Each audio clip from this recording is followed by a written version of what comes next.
Hi everyone, this is Mr. Fokowski. I'm hoping you're enjoying the music as a review for your AP Government Unit 1 exam. What we're going to look at today is the best ways to review for your exam as well as the overarching main points. Now, just watching this video alone will not be enough by any means to prepare you, but it certainly will give you a better understanding of the overall direction of Unit 1. And really, the best ways to review would be to reread all of your notes, reread the chapters, and as you're going through them, look over your notes, look at what you wrote, pay attention to what you wrote. So be cognizant of it. Don't just skim it, flipping the pages. That won't really suffice. And then I think after you do all of that, I think listening to the lectures to reinforce everything that we've been talking about would be highly beneficial. So I really recommend doing these three strategies, as that will be the best way to do well on the Unit 1 exam. So let's begin. So Chapter 1 talked about political power, and you have Laswell's famous definition of politics being who gets what, when, and how. And going along with that, you have political power and the three components of it. You have power, you have authority, and legitimacy. And in particular about political power, and I put PAL, so you can remember the three components. Most important for any country or for anyone in power is that people see it as legitimate, that you are respected as a person who should have this power, that you have this control over whatever you're doing. So political power, depending on where you are in the world, is distributed differently. Some countries, like North Korea or Iran, you have basically one person in power. It's a theocracy or a dictatorship. Whereas in the United States, you have a democracy, or an indirect democracy, that is. So by definition, democracy, just the rule of many. And then when we talk about democracy, there's what we call direct and participatory democracy, as seen in Athens, where literally everyone votes on every single thing. You have no such thing as a politician. Yeah, that sounds great ideally, but again, think about it. If you had to vote on every single piece of legislation, proposed law, would you really be all that informed? Because again, some bills are like 1,000 pages long. So you'd have to take a lot of time out of your day to become informed. So a direct democracy in theory sounds great, but there's a lot of problems. Again, getting people to the polls to vote, having informed people. So that's somewhat problematic. So that's why we have what's called a representative democracy. It's also called an indirect democracy as well, where we vote in the leaders, they represent our interests. Sounds good. It's worked well for the most part, although some could argue today it's not the best system. But nonetheless, really what's influenced our system and the founding fathers in particular was the Enlightenment. So think back to world history. Think about John Locke, Hobbes, Aristotle. Well, actually not really Aristotle. He was a little bit earlier. But Montesquieu, Rousseau, they all had these ideas about liberty and social contracts and what should be the role of the citizen versus what should be the role of the government. Keep in mind, in particular, Locke is quite important. So in particular, he stresses a limited government that shouldn't have too much power. Keep as many rights as you can for people. Also consider that the main role of government is to actually protect people's rights, in particular property. Locke also goes on to say that the only valid government is one based on the consent of the governed. If the people do not consent any longer, they have the right to dissolve that government. So Locke very much was influential in the Declaration of Independence, as well as in the drafting of the U.S. Constitution, the second one that is. And then there are also components of what traditional democracy should look like. An acronym for this would be PUVIC, P-U-V-I-C, again, just a recommendation. So 5 components of a traditional democracy include people participating. For a democracy to work, you need people to vote. In addition, you need people to understand what they're voting on. Unfortunately, that doesn't always happen. And then you also need people to vote. You need to have as few barriers as possible to allow for people to vote, and that goes along with inclusion. And then last but not least, the citizen control of the agenda, meaning that any law that comes about should be based upon the interests of the citizens. It shouldn't be that politicians are in control of the agenda, that really all policy making which eventually winds up as laws, should be the result of citizens. And then moving on to majoritarian politics, this just refers to elected officials or the delegates of the people acting as the people. That is essential in a representative democracy or an indirect democracy where we elect representatives. But there are three main theories about that. You have first the pluralist theory, which says you have multiple factions, multiple interest groups at work against one another, and that neither interest group or faction dominates. And that's actually a good thing according to the pluralist. So it says everyone's on an equal footing. So AARP is competing, the NRA is competing, and everyone's all happy.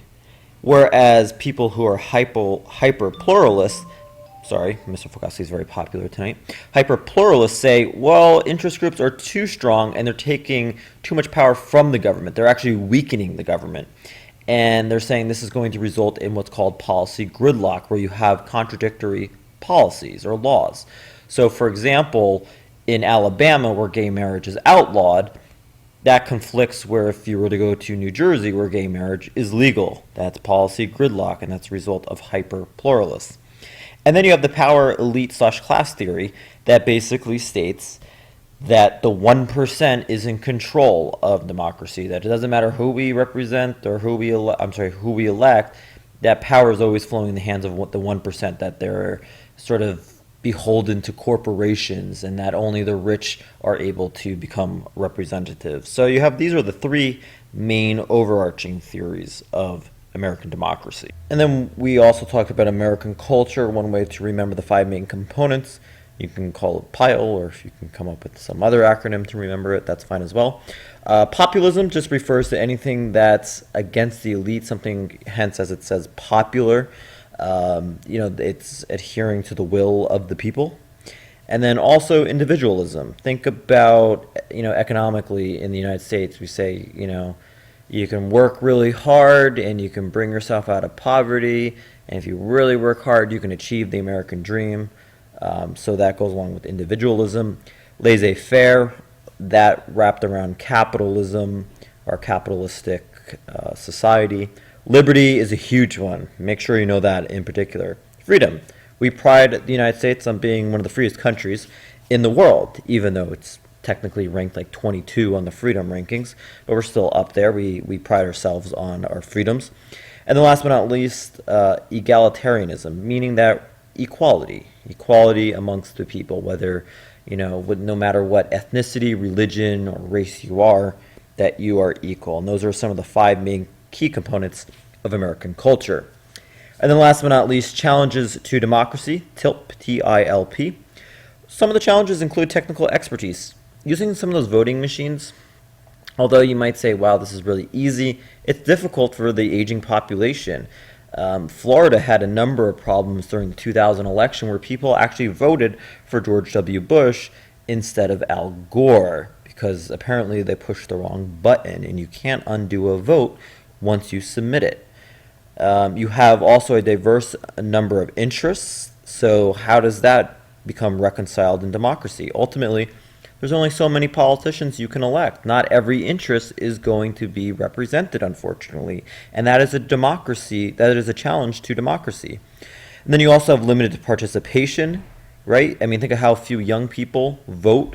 Think about how few adults in general vote. That's a problem. And then last but not least, campaign costs. It is very expensive to run a campaign, even if it's something that's, I wouldn't say relatively minor, but something like running for the House of Reps.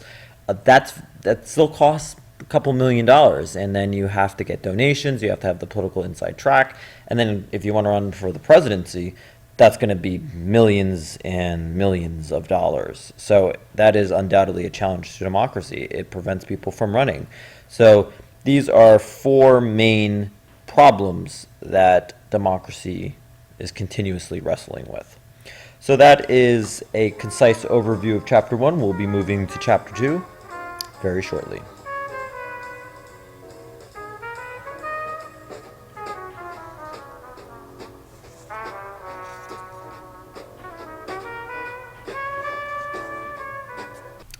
All right, welcome back, and we're now on to Chapter 2, so the Revolutionary War. And basically, what this all stemmed from was the French and Indian War.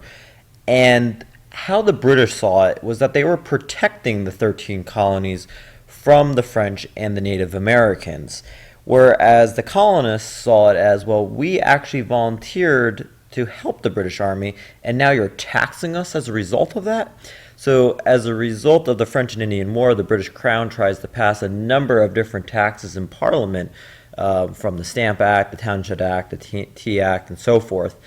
And this further aggravates the colonists because, no taxation without representation, because they don't have a say in Parliament. So ultimately, this leads to the Declaration of Independence, based heavily around Locke. So for example, as stated in one of Locke's publications, he states, "A state also of equality, wherein all the power and jurisdiction is reciprocal, no one having more than another."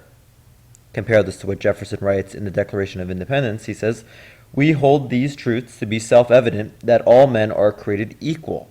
So the overarching theme of equality and liberty are very much embedded not only in the Declaration of Independence, but also in our U.S. Constitution.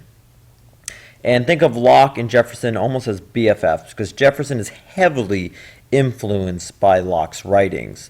So three of the main ideas that come from Locke, as I just discussed before, can be seen as a clean argument. CLN, add in the E and the A. Consent of the government, limited government, and natural rights. Natural rights, these rights are not given to you by any one power, but these rights rather are given to you by God. They cannot be taken away by anyone. So ultimately, independence is going to be declared on July 4th, even though it was written on July 2nd, but just a tidbit. And ultimately, this Revolutionary War was a conservative revolution. Not really much changes in terms of their lifestyle, but certainly it was more about securing liberty and not being taxed any longer. And following this revolution, can we really even consider it a revolution? That's up to you. We have America's first Constitution, that being the Articles of Confederation, where all power essentially rests in the hands of the state. So essentially, there was no national government, or there was a national government, but it was highly restricted. So that, for example, the central government could not regulate commerce between states. There were no law enforcing powers granted to Congress. And again, this was because the states were very fearful of a national power. So that's why all power under the Articles of Confederation rested in the hands of states. But there were some problems. You don't have a president, you have no judicial branch, you can't levy taxes on the part of the national government. Think about how problematic that is. You don't have any taxes, not a lot you can do, hard to raise an army, right? Only states could have the militias. So again, it sounds great on paper, but there are several problems. And one example would be Shays' Rebellion. Prior to Shays' Rebellion, they had the aborted Annapolis meeting, and that's where they wanted to change the Articles of Confederation. Well, that failed because many states didn't show up. But what really gets the state's attention is when Shays' Rebellion occurs as a result of debted farmers unable to pay revolutionary debts. And really, the states could not put down this rebellion, and they're calling for help. But national government can't do anything. Its hands are tied. So consequently, this exposes the weaknesses of the Articles of Confederation. It's great on paper, but it does not work whatsoever. So consequently, this is going to lead into the Constitutional Convention. So this is part 1, which will be ending now. Please make sure that you go on to part 2 on the YouTube channel in order to get a sound education.